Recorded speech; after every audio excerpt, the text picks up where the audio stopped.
நான் ஜாக்கி சேகர் கதை போமா சேனலுக்காக 2 மனிதர்கள பத்தி இந்த வீடியோல பேசப் போறேன். பொறுப்புணர்வு மிக்க மனிதர்கள் அவங்க.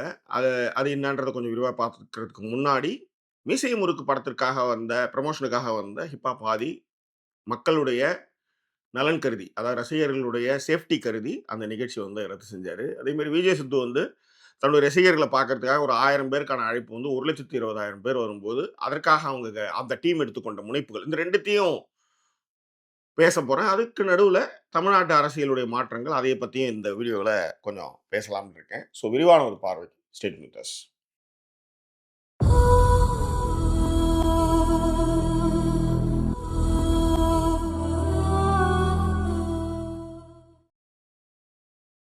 மீசை முறுக்கு 2 புரமோஷன் சென்னை வேளச்சேரி ஃபீனிக்ஸ் மால்ல நடக்க இருந்தது. ஆகஸ்ட் 8. அதற்கு முன்பாகவே இப்பா பாதி சொன்னாரு, நாங்க வந்து அங்க வந்து மீட் பண்ணலாம் அப்டின்ட்டாரு. வேளச்சேரியில அந்த ஃபீனிக்ஸ் மால்ல உள்ளாரையும் சரி, நடுவுல வந்து ஒரு பிளேஸ் ஒண்ணு இருக்கும். அங்க மேடை போட்டிருப்பாங்க. சுத்தி வந்து அதாவது 2 பக்கம் வழி இருக்கு. 3 பக்கம் வழி இருக்கும் ஆக்சுவலா. என்ட்ரன்ஸ் ஒண்ணு, லெஃப்ட் ரைட்ல கூட்டங்கள் நெறையவே இருக்கும். அந்த இடத்துல நீங்க நின்னீங்கன்னா, மேல இருந்துலாம் பார்க்கலாம். மேல இருந்து அதாவது ஒவ்வொரு ஃப்ளோர்லயும் நின்னு அத பார்க்கலாம், ரசிக்கலாம். அதனால அந்த இடத்த சூஸ் பண்ணுவாங்க. அதாவது மழை இருந்தது, வெளியில இருந்தது அப்டின்னா, அந்த நேரத்துல அந்த இடத்துல நீங்க பார்த்தீங்கன்னா, சாதாரண நாட்கள்ல யாராவது கிட்டார் வாசிச்சுட்டு இருப்பாங்க. யாராவது பாட்டு பாடிட்டு இருப்பாங்க. ஏதாவது பேண்ட் அந்த மாரி விஷயங்கள் நடந்துகிட்டே இருக்கும். அது ஹேப்பனிங்கா வச்சுட்டு இருப்பாங்க அந்த இடத்த. எனக்கு தெரிஞ்சு இந்த கூட்டங்கள்ல உள்ளார இருக்கிறத பார்த்தா, உள்ளார தான் வச்சிருந்தாங்கன்னு நெனைக்கிறேன். எனக்கு தெரிஞ்சு வெளியில மழையா என்னன்னு எனக்கு தெரியல. பட் எனிவே, ஆ அங்க வந்து நெறைய திரைப்படங்களுடைய புரமோஷன்ஸ் நடந்திருக்கு. ஏன் கோப்ரா இது ப்ரோமோ வந்து அங்க பண்ணாங்க. ரஹ்மான்லேருந்து எல்லாருமே வந்து அங்க சாங்லாம் பாடுனாங்க. வெளியில ஃபினிக்ஸ் சிட்டி அந்த இதுக்கும் வெளியில இருக்கிற இதில பெரிய ஸ்டேஜ் போட்டு ரஹ்மான்லாம் வந்து பாடுனாரு. அந்த பத்திரிகையாளராக அதில கலந்துட்டு இருந்தேங்க. ஸோ என்ன சொல்ல வரேன்னா, ஸோ அந்த மாரி வந்து அது ஒரு இடம். ஆனா என்னன்னா, அந்த வேளச்சேரி ஃபீனிக்ஸ் மால் ரோடு இருக்குல்ல, அது ரோடு வந்து ரொம்ப குளிரான ஒரே ஒரு பஸ் போலாம். அந்த பக்கத்துல ஒரு பஸ் வரலாம். நடுவுல ஒரு மீடியனு. ரொம்ப கன்ஜஸ்டடான ஒரு இடம்.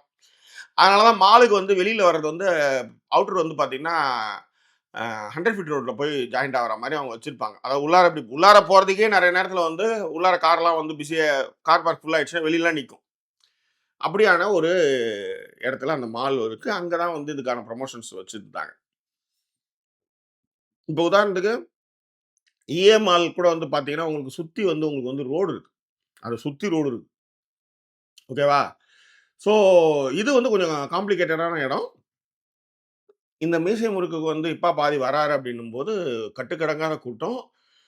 இதனுடைய எஃபெக்ட் எங்க வந்துருச்சுன்னா, வேளச்சேரி ரயில்வே ஸ்டேஷன் வரையும் வந்துருச்சு. அந்த ரயில்வே ஸ்டேஷன் போற ரோடு, ரயில்வே பிரிட்ஜு, புது பிரிட்ஜு எல்லா இடத்துலயும் வந்து மக்கள் வந்து டிராஃபிக்ல வந்து மாட்ட ஆரம்பிச்சுட்டாங்க. ஸோ கால் ஆஃப் பண்ணுங்க உங்க நிகழ்ச்சிய. அப்படின்னு போலீஸ் தரப்புல இருந்து சொல்லிடுச்சு. அதுக்கு வந்து இப்பா பாதியும் வருத்தம் தெரிவித்து ஒரு வீடியோ போட்டிருந்தாரு. அதாவது மக்களுடைய ரசிகருடைய சேஃப்டியை கருதி கால் ஆஃப் பண்ண சொன்னாங்க ஆர்கனைசேஷன்ல போலீஸு. நாங்களும் வந்து உங்களுடைய சேஃப்டிய கருதி நாங்க கால் ஆஃப் பண்ணிட்டோம். அப்படின்னு இப்பா பாதி சொல்றாரு. இந்த இடத்துல நான் என்ன சொல்ல வரேன்னா, நம்பளுக்கு ஒரு விஷயம் ஒண்ணு வந்து நம்பளால ஒரு விஷயம் வந்து பண்ண முடியும். அதனால 4 பேரு சேஃபா இருக்க முடியும் அப்படின்னா, அந்த விஷயத்த செய்யணும். அதுதான் பொறுப்புணர்வு. அதுதான் வந்து அக்கவுண்டபிலிட்டின்னு சொல்லுவாங்க. இந்த ஸ்டாம்ப் பேட் வந்து தமிழ்நாட்ல ஜெயலலிதா ஆட்சி காலத்தில எனக்கு தெரிஞ்சு 2 இடங்கள்ல நடந்தது. அது மட்டும் இல்ல அவங்க கூட்டத்துக்கு போய் எல்லாரும் செத்து விழுந்துகிட்டே இருப்பாங்க. அந்த கூட்டத்தில அவங்க வந்து ஏர் கூலர்ல வந்து உட்கார்ந்துட்டு இருப்பாங்க. அ அதுவும் கடைசி காலம் அதாவது 2015 16 தேர்தல்ல வந்து பார்த்தீங்கன்னா, அவங்க வந்து உச்சத்தில இருந்தாங்க. அந்த கடுமையான வெயில்ல அதே மாரி எல்லாருமே வந்து மயக்கடிச்சு விழுந்தாங்க. ஏன் இந்த 2026 தேர்தல் பிரச்சாரத்தில கூட வந்து வாணியம்பாடியிலருந்து திரு விஜய் அவர்கள் கலந்து கொண்ட எல்லா நிகழ்ச்சியிலுமே வந்து யாராவது வந்து இறந்துகிட்டே இருந்தாங்க. அதாவது மூச்சு அடைச்சு விடுறது, இறந்து போறது, கூட்ட நெரிசல்ல. இது வந்து வெளியில வந்து பட்டும் படாமலும் வந்துகிட்டு இருந்தது. ஓகேவா? ஆனா, கரூர் ஸ்டாம்பேட் இருக்குல்ல, அது வந்து இதே மாரி கால் ஆஃப் பண்ணியிருந்தா, அந்த விஷயம் நடந்திருக்காது. அதுதான் நான் சொல்லக்கூடிய விஷயம். அதாவது காசு, பணம் எவ்வளோ வேணாலும் நம்ம வந்து சம்பாதிச்சுக்கலாம். ஆனா, நம்பளால இன்னொருத்தவங்களுக்கு வந்து பாதிப்புகளோ, இல்ல மத்த விஷயங்களோ நடக்குது அப்படின்னும்போது, நாம தான் அதுக்கு வந்து அக்கவுண்டபிலிட்டியா எடுத்துக்கணும். இப்போ உதாரணத்துக்கு, அ ஸ்ரீவல்லின்னு ஒரு பெண்மணி. அவங்க வந்து நம்ம வீடியோவ ரெகுலரா பார்த்துருக்காங்க. நான் வந்து கிளாஸ்கோவ்ல ஒரு சரவண பவன்ல ஃபேமிலியோட போய் சாப்பிட போயிருந்தேன். அப்போ வந்து அங்க வந்து நேஹான்னு ஒரு பொண்ணு வந்து ரொம்ப கைண்டாவும் சர்வீஸ் வந்து அவ்வளோ சூப்பராக பண்ணிச்சு, பார்த்துக்கிச்சு. நான் என்ன செஞ்சேன், அதை வந்து வீடியோவில் நான் சொன்னேன்.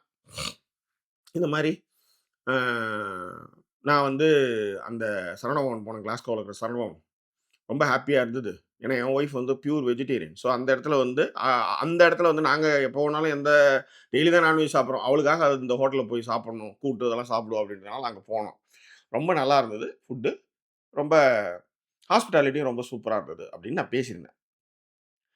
இவங்க என்ன பண்ணியிருக்காங்க, அவங்க ஹஸ்பண்ட் வந்து கிளாஸ்கோ வந்திருக்காரு. அங்க அவர்கிட்ட வந்து இத சொல்லி, அது மட்டும் இல்லாம அந்த சரவணபவன் போயி, அந்த பொண்ணுகிட்ட வந்து இந்த வீடியோ வந்து கிளிப்பையோ ஏதோ காமிக்கும்போது, அந்த பொண்ணு மிரண்டு போயிடுச்சாம். நெகிழ்ச்சி ஆயிடுச்சாம். அப்ப ஒரு நல்ல விஷயத்த இன்னொரு இடத்துல பரப்புறது ஒண்ணு இருக்கு.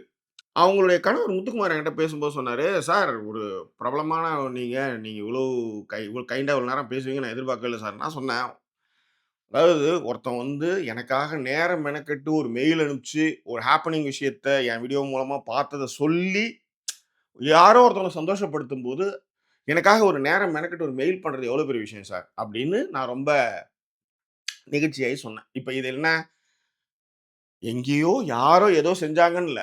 எனக்காக செஞ்சாங்க. அப்படின்னும்போது, எனக்காக ஒரு ரசிகர் வரான். எனக்காக பார்க்க வரான். அவன் அவன் வந்து சேஃபா இருக்கணும்ன்றது நினைக்கிறது தானே வந்து மனித மனம். அப்ப ஹிப்ஹாப் ஆதி வந்து உயர்ந்திருக்கிறார். அவர் நினைச்சிருந்தா, இல்ல, இல்ல நான் கால் ஆஃப்லாம் பண்ண முடியாது. நான் போயே தான் ஆவேன் அப்படின்னு தான் யோசிச்சு பாருங்க.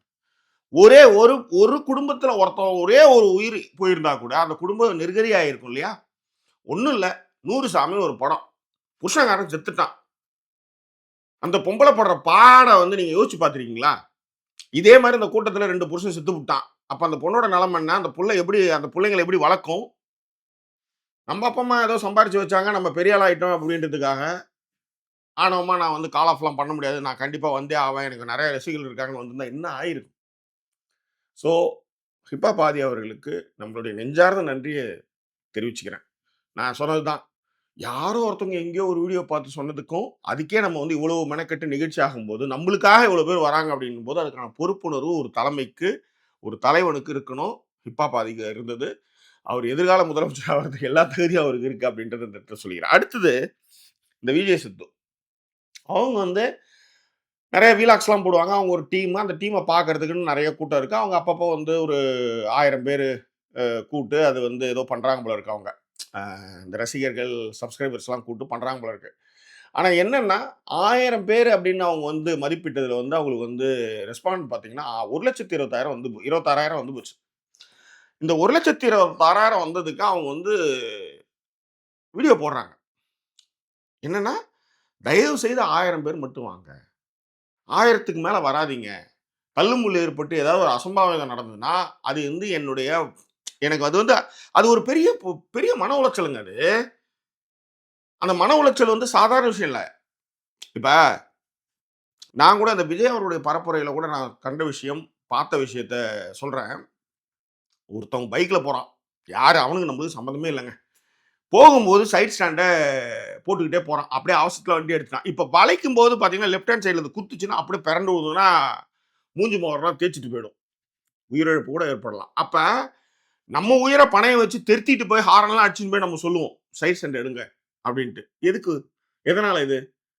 இன்னொரு மனிதன் மீது நாம வந்து பார்க்கிறதும், அந்த இடத்துல நம்மள பொருத்தி பார்க்கிறதுனால தானே அது நடக்குது. அப்படி இருக்கும் பொழுது, அவருடைய தேர்தல் பரப்புரையின் போது ஒரு வீடியோ ஒண்ணு வந்ததுங்க. ஒரு பைக்ல ஒருத்தன் வந்து பார்த்து இடிச்சு விழும்போது நம்ம என்ன பண்ணுவோம்? பரபரப்பாய் பட்டுன்னு வண்டிய நிறுத்தி என்னாச்சுன்னு பார்ப்போம்ல. கம்மான்னு வண்டி போயிட்டே இருக்கு. இத ஏன் நான் சொல்ல வரேன்னா, அந்த அக்கவுண்டபிலிட்டி அப்படின்றதுக்காக தான் நான் திரும்பவும் சொல்றேன். கட்டுக்கடங்காத கூட்டம். சென்னை திமிலோகப்பட்டது. சென்னை வந்து டிராஃபிக்ல வந்து ஸ்தம்பிச்சு போயிடுச்சு. கால் ஆஃப் பண்ணுங்கன்னு சொல்றாங்க. கால் ஆஃப் பண்ணிட்டாங்க. வருத்தங்கள் இருக்கு. ஆர்கனைசேஷன், செலவு, கூட்டம், நேர மெனக்கிடல், நேர விரயம் எல்லாம் நான் இல்லன்னு சொல்லல. ஆனால் எண்ட் ஆஃப் த டே என்னன்னா, எந்த அசம்பாவிதமும் நடக்கவில்லை. 100 சாமியில இருக்கக்கூடிய செல்வி புருஷன் மாரி இங்க ஒரு 2, 3 பேர் செத்து போல. 2 குடும்பமும், 3 குடும்பமும் நடுத்தெருவுக்கு வரல. அப்படின்னு இங்க நான் சொல்றேன். சரி. அடுத்தது இந்த விஜய் சித்து. இவங்க வந்து 1,26,000 பேர் வந்ததுமே அவங்க என்ன சொல்றாங்கன்னா, திரும்ப திரும்ப சொல்றது என்னன்னா, தயவு செய்து இந்த கியூஆர் கோட யார்ட்டயும் குடுத்துறாதீங்க. இன்னொரு நாள் இன்னொரு விஷயத்த பிரம்மாண்டமா நடத்துறப்ப நாங்க எல்லாரையும் உங்களுக்கு அழைப்புகள நாங்க அனுப்புறோம். தயவு செய்து இதுல வந்து எங்கள சங்கடப்படுத்தாதீங்க. ஃப்ரெண்டு அவரோட மாமனார் நானு. அவங்களுக்கு 3 பேருக்கு அனுமதி இருக்கு. என்னையும் சேர்த்துக்கங்கலாம் வந்து என்ன வந்து சங்கடப்படுத்தாதீங்க. காலையில 9 மணிக்கு ஆரம்பிச்சு சாயங்காலம் 6 மணி வரையிலும் ஒரு நிகழ்வு. அந்த நிகழ்வுக்கு வந்து ஏதாவது ஒரு அசம்பாவிதம் நடந்தா இதுதான் மைண்ட்ல ஓடுமோக்கோசரம், அங்க வந்து எங்களால நிகழ்ச்சிய வந்து சிறப்பா செய்ய முடியாது. அதனால தயவு செய்து வி அதாவது உங்களுக்கு வந்து கியூஆர் கோடு அனுப்புறவங்க, இன்விடேஷன் அனுப்புறவங்க மட்டும் வாங்க.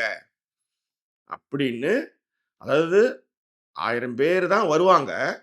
கூடுதலா ஒரு 200 பேர் வந்தா கூட வராதீங்கன்னு பதர்றது தான் வந்து ரெஸ்பான்சிபிலிட்டி, அக்கவுண்டபிலிட்டி. ஏன்னா, என்ன பார்க்க அவன் வரான். எனக்காக வரான் நேரம் மெனக்கெட்டு. அப்ப அவனுக்கு நான் ரெஸ்பான்சிபிலிட்டியாவும், அக்கவுண்டபிலிட்டியா இருக்கணும். அவனுடைய உடைமை மீதும், அவன் உயிர் மீதும். அதான் எங்க வீட்ல அடிக்கடி சொல்லுவாங்க. "உதவி செய்யட்டும் உபத்திரம் செய்யாத" அப்படின்னுவாங்க. "நீ வாழ பிறரை கெடுக்காதே" அப்படின்னு. அப்ப இந்த ரெஸ்பான்சிபிலிட்டிய மட்டும் கரூர்ல திரு விஜய் அவர்கள் வந்து எடுத்திருந்தாருன்னா, சரியான நேரத்துக்கு போகலன்றது வேற. 12 மணியிலிருந்து காத்துட்டு இருந்தாங்கன்றது வேற. ஆனா, இத மட்டும் அவர் வந்து போலீஸ் வந்து சொன்னது வந்து அப்ப அந்த வீடியோலாம் இன்னமும் இருக்கு. கால் ஆஃப் பண்ணுங்க, இங்கேயே நின்னு பேசுங்க அப்படிலாம் சொல்லி அது போயி, பேசும்போதே மயக்கடிச்சு விழுந்ததுலருந்து தண்ணி பாட்டில்லாம் எடுத்து தெரிச்சு, அதுக்கு கூட அவங்க வந்து ஆம்புலன்ஸ் வாங்கன்னுலாம் சொல்லி அவர் பாட்டுக்கு போனாரு. இன்னைக்கு ஆட்சி பொறுப்புல இருக்காருன்னு வச்சுக்கோங்களேன். ஏன் அத சொல்றேன்னா, அன்னைக்கு அதை செய்திருந்தால் 40 உயிர்கள் வந்து பறிபோயிருக்காது. நூறுசாமி படம் பார்த்துருந்தீங்கன்னா தெரியும். அந்த செல்வின்ற கேரக்டர் எவ்வளோ கஷ்டப்படுது அப்படின்னு. நூறுசாமி படத்தை பத்தி ஒரு சிந்தனை. அத கூட நம்ம வந்து டாக்கி சினிமாஸ்ல கண்டிப்பா பேசுவோம். சொல்றேன். இதே நேரத்தில இதற்கு முன்பாக ஜெயலலிதா வந்து இதே மாரி இருந்தாங்க. அவங்க வந்து வெள்ள நிவாரண நிதி குடுக்கும்போது கே.கே. நகர்ல வந்து தள்ளுமுள்ளு ஏற்பட்டு உயிரிழப்புகள் 10 3ஓ, 4ஓ, 5ஓ தெரியல. உயிரிழப்புகள் ஏற்பட்டுச்சு. நம்ம சரியான நம்பர் சொல்லணுமா. அது இல்லனா தப்பா சொல்லக்கூடாது. அதே நேரத்தில மகாமக குளத்தில குளிக்கும் போகும்போது, இவங்கள பார்க்க வர்றதுக்காகவே காத்திருந்து, அந்த தண்ணீல மிதிபட்டு, ஆ 50 பேரோ, 60 பேரும் கணக்கு சொல்றாங்க. ஆனா 300 பேரு கிட்ட இருக்கும் அப்படின்னு சொல்றாங்க. ஸோ, அதிலயும் வந்து 100க்கும் மேற்பட்டவர்கள் வந்து மரித்து போனாங்க. காசு பணம் யார் வேணாலும் சம்பாதிக்கலாம். பதவியில யார் வேணாலும் இருக்கலாம். ஆனா, மனிதாபிமானத்தோட நடந்துக்கணுன்றதும், அக்கவுண்டபிலிட்டி எடுத்துக்கணுன்றதும், நம்பளுக்காக ஒருத்தன் வரான்னும்போது, அதற்கு நாம வந்து செவிசாய்க்கணும். அவனுடைய நலன கவனிக்கணும் அப்படின்றது தான். ஆனா, அன்னைக்கு மட்டும் அவர் வந்து கரூர்ல போலீஸ் சொன்ன பேச்ச கேட்டோ, இல்ல சரியான நேரத்துக்கோ வந்திருந்தாங்கன்னா, இவ்வளோ அசம்பாவிதமும், இத்தனை உயிரிழப்புகளும் ஏற்பட்டிருக்காது. இப்ப நிவாரணத் தொகையா ஒரு அமௌண்ட் வருதுன்னே வச்சுக்கங்களேன். அத வச்சு நீங்க எவ்வளோ நாள் வாழ்ந்துற முடியும்? ஒரு மனுஷனுடைய பிரசன்ஸ்ன்னு ஒண்ணு இருக்குல்ல. அது இல்லன்னா, அது இந்த வீடு எவ்வளோ கஷ்டப்படும். கண்டவன்லாம் வந்து எப்படி வந்து அந்த செல்விய வந்து ரூட் விடுறானுங்கன்னு அந்த நூறுசாமி திரைப்படத்துல நீங்க பார்த்திருப்பீங்க. அப்ப அந்த ரெஸ்பான்சிபிலிட்டி, அக்கவுண்டபிலிட்டி எடுத்துக்கணுன்றதும், அது ஏன் வந்து இல்லாம போகுது? அது எப்படி கொண்டாடப்படுகிறது? அந்த ஒரு தன்மைன்னு ஒண்ணு இருக்குல்ல. அந்த விஷயம் எப்படி வந்து மக்கள் வந்து அதீத போதை காரணமாக மனதில அவங்கள வந்து ஒரு பெரிய பிம்பமா வச்சிருக்கனால, எத வேணாலும் அத வந்து கொண்டாட எப்படி முடியுதுன்றது தான் என்னுடைய கேள்வி. ஸோ நடந்தது நடந்து போச்சுன்னு இத என்னால கடந்தே போக முடியலங்க. நான் என்ன சொல்ல வரேன்னா, இவ்வளவு அதிகமான பாசம். அதாவது உன்ன பார்க்கணும்னு வந்து வண்டியில வந்து உழறான். சக்கரத்துக்கிட்ட உழறான். வண்டி போயிட்டே இருக்கு. சரி அது கூட நின்னா பின்னாடி வர்றவங்கலாம் இடிச்சுருவாங்க. அதனால நிறுத்தல அப்படிலாம் ஓகே. இந்த இடத்துல இப்ப இப்பா பாதி கால் ஆஃப் பண்ண மாரி அன்னைக்கு என் நெஞ்சில் குடியிருக்கும் ரசிக பெருமக்களே, நான் வர்றது வந்து இப்ப நெறைய டிராஃபிக்கு. அதனால உங்கள வந்து அடையறதுக்கு நேரம் எனக்கு இல்ல.